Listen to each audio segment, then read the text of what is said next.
انتقال کیا، اپنے قبر میں اس کو دفنا دیا، وہ دین جب اگلی بار آیا تو وہ اس کا کیسے ہو گیا، خوشی کا دن کیسے ہو گیا؟ وہ تو غم کا ہونا چاہیے. نہیں، ہم زندہ قوم ہیں، ہم اولیاء کی زندگی کے قائل ہیں، مردہ ہونے کے قائل نہیں. ہم خوشی کا دن اس لیے اس کو کہتی ہے کہ جب ایک اللہ کا ولی قبر میں جاتا ہے تو جب تک وہ زمین کے اوپر زندہ گھومتا پھرتا ہے تو یہ تمنا کرتا رہتا ہے کہ میرے خوابوں میں تو رسول کو بارہا دیکھا ہے، کاش رسول کو آمنے سامنے حضور کا دیدار کر لوں، حضور سے ملاقات کر لوں. اسی تمنا میں وہ جیتا ہے اور انتقال کر جاتا ہے. اور جب وہ قبر میں جاتا ہے تو اللہ کے نبی تشریف لاتے ہیں اور فرشتے کہتے ہیں معقول کا تقویم فی حق حاضر رجل، کیا کہتا تھا تو رسول اللہ کے بارے میں؟ وہ حضور کہتا ہے ارے جب میں زندہ تھا حضور کو نہ دیکھتا تھا تو بار بار سلام بھیجتا تھا، آج نبی کو دیکھ رہا ہوں تو کھڑا ہوتا ہے اور سب سے کہتا ہے مصطفیٰ جان رحمت پہ لاکھوں سلام، شمع بزم ہدایت پہ لاکھوں سلام، یہ تو میرے آقا ہے، یہ تو میرے مولا ہے. تو اس کی نبی سے ملاقات ہوتی ہے، اس لیے وہ دن ہو جاتا ہے خوشی کا دن، شادی کا دن، اور اسی کو کہا جاتا ہے عرس کا دن. اور پھر اس کے دن آپ اور ہم جمع کیوں ہو جاتی ہیں؟ بھائی خوشی کا تو اس کا دن ہے، اس کی ملاقات رسول سے ہوئی، آپ کی تو نہیں ہوئی. آپ بھی خوشی منانے جمع ہو گئے، آپ یہ تصور کے ساتھ کیوں آ گئے کہ صاحب آج عرس ہے، فلاں بزرگ کا عرس ہے، آج امیر شریعت کا عرس ہے، چلو آج جائیں ان کی مزار پر دعا کریں، آج خاص چیزوں برکات ان کے ملیں گے. یہ تصور ہوتا ہے کہ میری بات سمجھ آ رہی ہے آپ کے ہوتے؟ یہ تصور ہوتا ہے کہ اس کی کیا دلیل ہے آپ کے پاس کہ صاحب آپ خوشی منانے اس کے دن آ گئے اور یہ تصور لے کر آ گئے کہ آج غریب کا فیض زیادہ ہے، غریب نواز کا بھی عرس ختم ہوا. جیسے غریب نواز کا عرس ہوا لوگ ٹرینوں سے بسوں سے جیسے دستیاب اور جیسے ان کی سہولت ہوتی ہے اس اعتبار سے اس سادھن کو استعمال کر کے وہ غریب نواز کی بارگاہ میں حاضر ہوتے ہیں. کیوں اس کے دن آپ جا رہے ہیں؟ کیوں اتنی تکلیف اٹھا رہے ہیں اس کے دن جانے کی؟ تصور یہی ہے کہ آج غریب نواز کا فیض خوب عام ہو رہا ہے. فیضان غریب نواز آج دریا کی طرح موجے مار رہا ہے. وجہ کیا ہے؟ آئیے اس کے لیے میں تھوڑے سے پچھلے واقعے کی طرح لے جاتا ہوں. ہمارے باپ ہے آدم اور ہماری ماں ہے حوا، دونوں کو پیدا کیا گیا جنت میں، اور اللہ نے پھر جنت سے زمین پر اتارا. تفصیلات آپ کو پتا ہے، اتنی گہرائی میں جانے کی ضرورت ہے. گندم کا دانہ کھانے سے منع کیا گیا تھا، قرآن نے کہا تھا وَلَا تَقْرَبَا هَٰذِهِ الشَّجَرَةَ فَتَكُونَا مِنَ الظَّالِمِينَ. اے آدم اور حوا اس درخت کے قریب مت جاؤ، جنت میں سے جو کھانا ہے کھاؤ، جو پینا پیو، لیکن یہ درخت کا پھل مت کھاؤ. منع کرنے کے باوجود جناب آدم اور حوا سے لرزش واقع ہوئی. انہوں نے گندم کھا لیا، زمین کو اتارے گئے. حضرت آدم اتارے گئے شیل کا، حضرت حوا اتاری گئی جھٹکا میں. زمین پر صرف دو انسان ہے، تیسرا کوئی انسان ہے. اب ایک دوسرے کو تلاش کر رہے ہیں. اندازہ لگائیے، دو لوگ ایک دوسرے کو تلاش کریں، کسی سے پوچھ نہیں سکتے، کوئی بتانے والا نہیں، کوئی جگہوں کا تعین نہیں، جگہوں کے نام نہیں، کوئی نشانی نہیں، کوئی پہچان نہیں. کس سے پوچھیں؟ ایک دوسرے کو بس ڈھونڈ رہے ہیں. کتنے سال تک ڈھونڈتے رہے، کتنے سال تلاش کرتے رہے؟ 300 سال. اللہ نے آدم اور حوا کی دونوں کی ملاقات ہوئی. جس جگہ ملاقات ہوئی،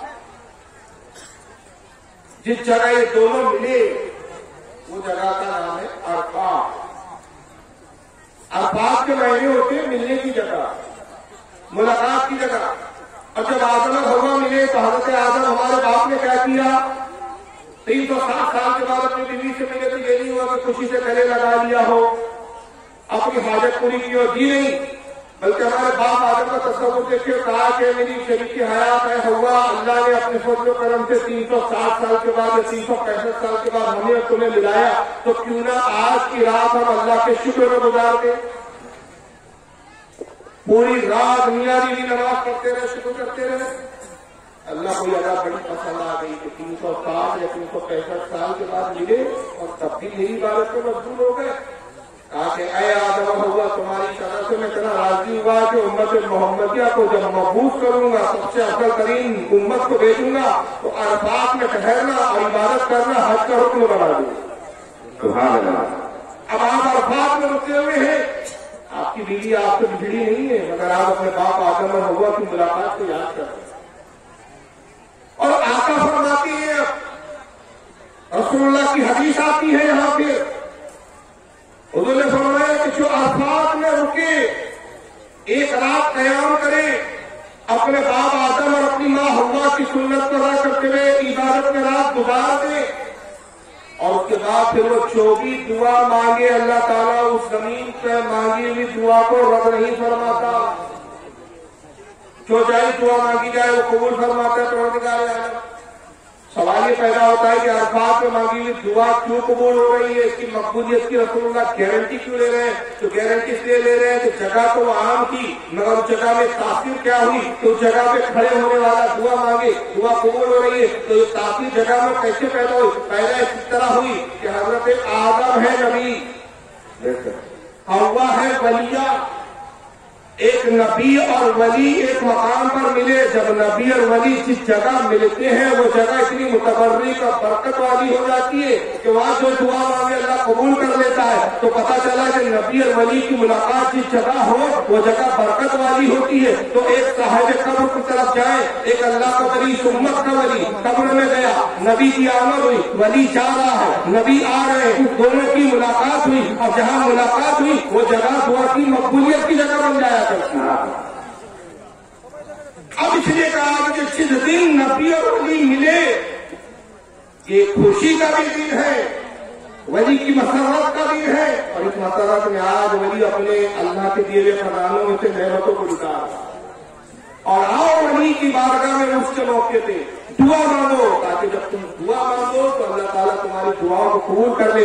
یہ وہ جگہ ہو چکی ہے کہ جہاں نبی اور ولی ملے ہیں، جگہ میں تاثیر ہو گئی ہے کہ آپ اس جگہ کھڑے ہو کر جو دعا مانگی جائے گی اللہ تعالیٰ قبول کرے۔ یہ ہے اصل اس کی حقیقت، مگر مولوی صاحب نے اس کی تاریخ ہی بدل دی، اللہ سے شادی کروا۔ مولوی صاحب آئے وہ بہرحال سولاپور کی کا بات بتا رہا تھا، انہوں نے کہا کہ نہیں آپ کا اکیلا یہی ہے۔ ہم نے کہا دلیل کیا ہے؟ تو انہوں نے موبائل کھولا اور ایک قوال کی قوالی نکالی، دلیل دیکھیے کیسی دیتے ہیں، اور کہا سنیے کہ قوالی، اب قوالی سنائی، قوالی کے بول یہ تھے کہ آج خواجہ دولہا بنا آج کی رات، آج خواجہ دولہا بنا آج کی رات، وہ قوال تکرار کرنا بار بار بولے جا رہے ہیں، آج خواجہ دولہا بنا آج کی رات ہے، آج خواجہ دولہا۔ میں نے کہا کہا ثابت ہوا کہ ولی کی اللہ نے شادی کرا دی، کہا خواجہ دولہا بنا تو وہی مطلب تو یہ ہوا نا کہ اللہ کو آپ دلہن بول رہے ہیں۔ میں نے کہا قوال نے تو بولا نہیں کہ تو آپ اپنی طرف سے بول رہے ہیں، پہلی بات۔ دوسری بات، قوال ہمارے مذہب کے ٹھیکیدار کب سے بن گئے؟ قوال ہمارے کوئی مذہب کے اتھارٹی نہیں ہے۔ ہمت ہو تو کوئی ہمارے عالم کی کتاب پیش کرو، کسی ذمہ دار عالم کا کوئی بیان بتاؤ۔ قوال کو دلیل میں لا رہے ہو، اور وہ بھی بیچارہ قوال جبکہ وہ بھی یہ نہیں کہہ رہا کہ خواجہ کا آج اللہ سے نکاح ہے، بلکہ کہہ رہا ہے آج خواجہ دولہا بنا آج کی رات ہے۔ تو دولہا کا مطلب کیا ہے؟ لغت کھول کے دیکھ لیں، فروزی لغات آپ دیکھ لیں، لغت کشوری دیکھ لیں، تمام اردو کی لغاتیں دیکھ لیں، تو دولہا کے معنی ہوتے ہیں وہ شخص جس کی خوشی کا دن ہو، وہ آدمی جس کی خوشی کا دن، اس کو کہا جاتا ہے دولہا۔ کیوں؟ جب شادی ہوتی ہے تو شادی سے بڑھ کر انسان کی زندگی میں اور کوئی خوشی کا دوسرا موقع نہیں ہوتا، تو کہا جاتا تھا آج یہ دولہا ہے، یا دولہا مطلب آج کی خوشی کا دن ہے۔ تو خواجہ کا آج عرس ہے، خواجہ کی آج کے دن رسول سے ملاقات ہوئی، اس لیے آج خواجہ دولہا بنا ہے۔ اس میں میں نے کہا کہاں سے ثابت ہو گیا؟ اور اگر تم نے صرف یہ مطلب نکال دیا نعوذ باللہ کہ خواجہ دولہا بنا ہے تو دولہا پھر اللہ ہے نعوذ باللہ، تو میں نے کہا پھر حدیث کا کیا جواب دوں گے کہ مشکاہ شریف میں حدیث موجود ہے، صحیح مسلم میں بھی حدیث آئی ہے کہ اللہ کے نبی فرماتے ہیں کہ جب اللہ کا ایک نیک بندہ قبر میں جاتا ہے، فرشتے آتے اور تین سوال کرتے ہیں۔ پہلا سوال پوچھتے ہیں من ربوں کا، تیرا رب کون ہے؟ ماں دینوں کا، تیرا دین کیا ہے؟ ماں کنت تقول حق فی هذا الرجل، نبی پاک صلی اللہ تعالی وسلم کے بارے میں تو دنیا میں کیا کہتا تھا؟ تو ایمان والا ہر سوال کا جواب دیتا ہے۔ من ربوں کا، تیرا رب کون؟ کہتا ہے ربی اللہ، میرا رب اللہ ہے۔ ماں دینوں کا، تیرا دین کیا ہے؟ کہتا ہے دین الاسلام، میرا دین اسلام ہے۔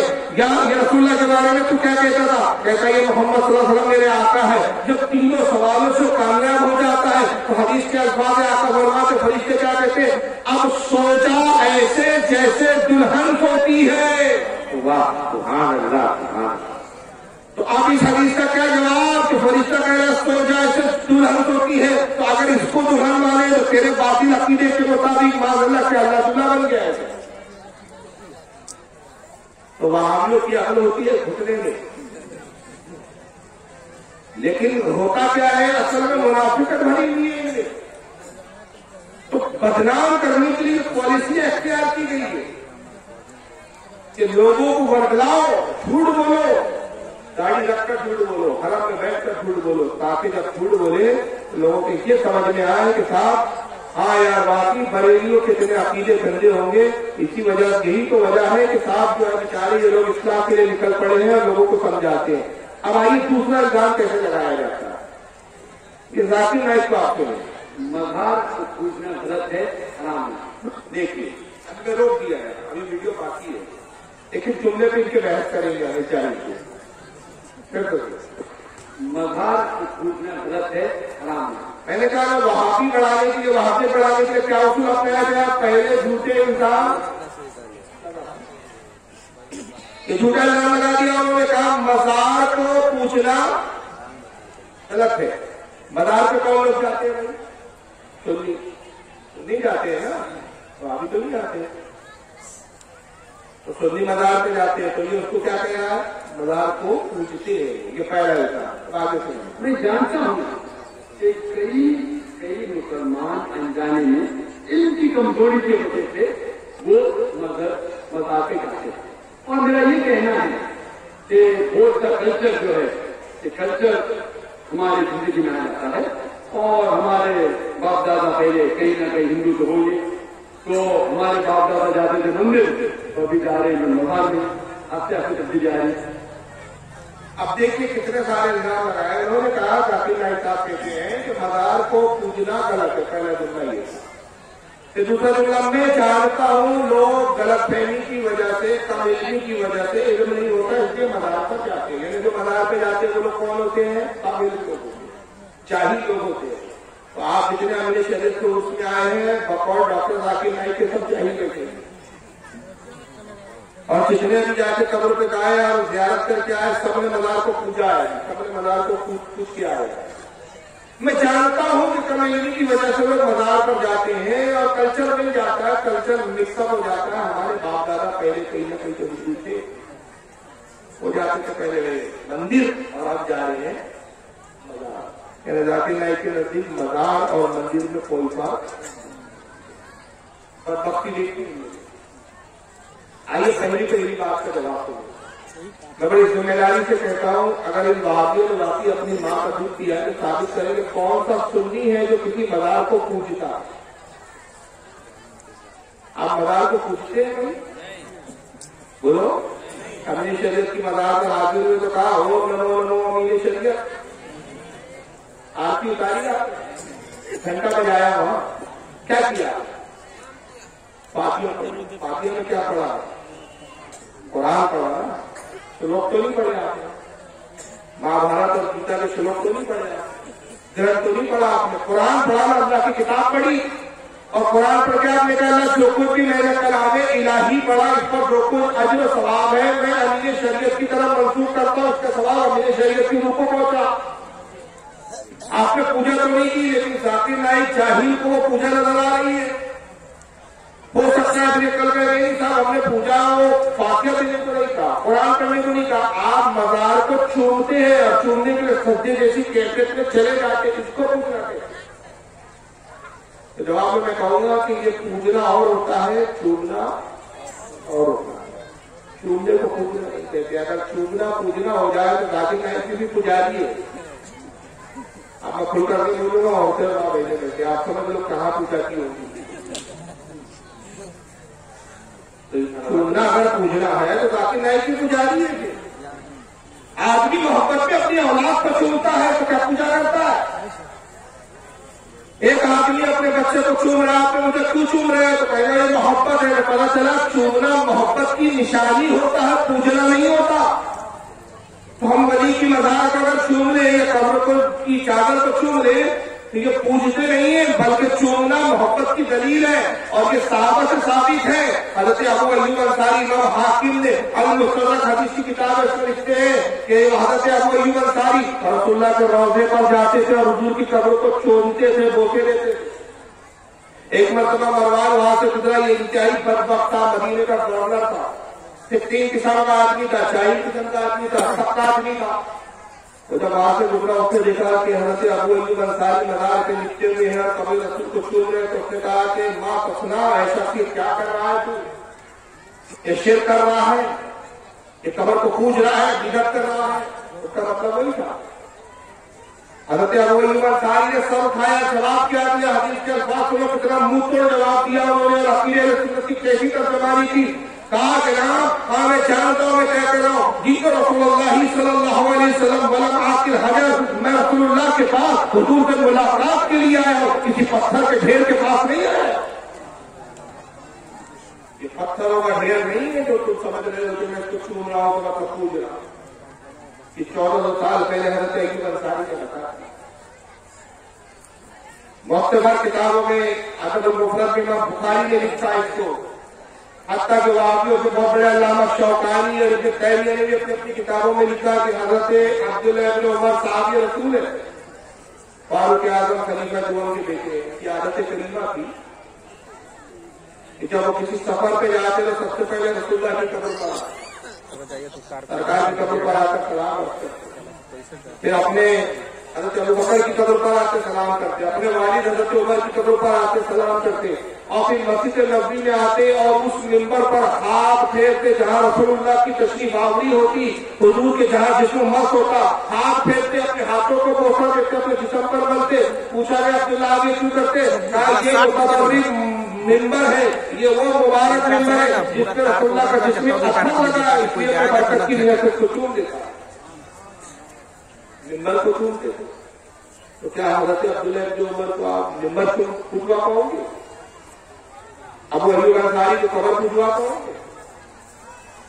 یہ دوسرا ذاکر نہیں کہتا ہے کہ جہالت کی بنا پر لوگ کم علمی کی بنا پر قبر پہ جاتے ہیں اور کلچر مل جاتا ہے، ہندو مسلم کلچر مکس ہو گیا ہے۔ پہلے ہمارے باپ دادا ہندو تھے، پہلے مندر جاتے تھے، اب مزار پہ جا رہے ہیں، اس کی وجہ سے یہ عادت پڑی ہوئی ہے۔ اور کم علمی کی بنیاد پہ جاتے ہیں تو نعوذ باللہ قبر پہ جانا اگر کم علمی ہے تو میں کہتا ہوں اس سے بڑا جاہل نہیں، اس لیے یہ الزام ہم پر نہیں بلکہ رسول اللہ پر لگایا ہے۔ اس لیے کہ قبر پر جانا یہ رسول اللہ کی سنت ہے۔ آقا اصحاب بدر کی قبر پر جاتے تھے، حضور صلی اللہ علیہ وسلم اصحاب احد کی قبر پر جاتے تھے، حضور صلی اللہ علیہ وسلم جو ہے جنت البقیع کے مدفون کی قبر پر جاتے تھے۔ حضرت تو یہ ہے کہ صحیح مسلم کے اندر کتاب الصلاۃ میں حدیث آتی ہے کہ حضور صلی اللہ تعالی وسلم جب معراج کے لیے تشریف لے جا رہے تھے تو جبریل نے ایک جگہ روکا حضور کو اور کہا محمد ٹھہریے، یہاں رک جائیے۔ تو آقا نے کہا جبریل یہاں کیوں رکوا دیا مجھے؟ کہا یا رسول اللہ دیکھیے یہ موسیٰ کی قبر ہے اور موسیٰ کی قبر کی زیارت کرتے ہوئے چلیے۔ تو آقا رکے اور موسیٰ کو دیکھا تو حضور صلی اللہ علیہ وسلم کچھ فرماتے حدیث کے الفاظ ہے مررت علی قبر موسیٰ وہو قائم یصلی، خدا کی قسم جب میں موسیٰ کی قبر پر آیا تو میں نے دیکھا کہ موسیٰ اپنی قبر میں کھڑے ہیں اور نماز پڑھ رہے ہیں۔ یعنی حضور نے کتنی چیزیں بتائی کہ صاحب قبر جو اللہ کا مقبول بندہ ہوتا ہے وہ اپنی قبر میں زندہ ہوتا ہے اور نماز پڑھ رہا ہوتا ہے۔ اور ایک حدیث جو تواتر کے ساتھ آئی ہے، امام بہقی لکھتا ہے، مستقل رسالہ لکھتا ہے حیات الانبیاء کے نام سے، متعدد محدثین نے اس حدیث کو لکھا، حد تواتر تک کی حدیث پہنچی، جا کر فرماتے الانبیاء احیاء فی قبورہم یصلون، انبیاء اپنی قبروں میں زندہ ہوتے ہیں اور نماز پڑھتے ہیں۔ ایک دوسری جگہ میں فرمایا سنن ابن ماجہ کی حدیث ہے، کہتے ہیں کہ انما حرم اللہ علی الارض ان تقول اجساد الانبیاء علیہم السلام فرب اللہ حی یرزق، کہتے ہیں کہ انبیاء پر اللہ نے زمین پر حرام کر دیا، زمین پر اللہ نے حرام کر دیا کہ انبیاء کے جسموں کو کھائے۔ انبیاء اپنی قبروں میں زندہ ہوتے ہیں اور ان کو رزق بھی دیا جاتا ہے، رزق بھی کھاتے ہیں۔ تو حضور اپنی قبر پر گئے، موسیٰ کی قبر پر گئے، اصحاب بدر کی قبر پر گئے، تو یہ پتا چلا کہ پہلے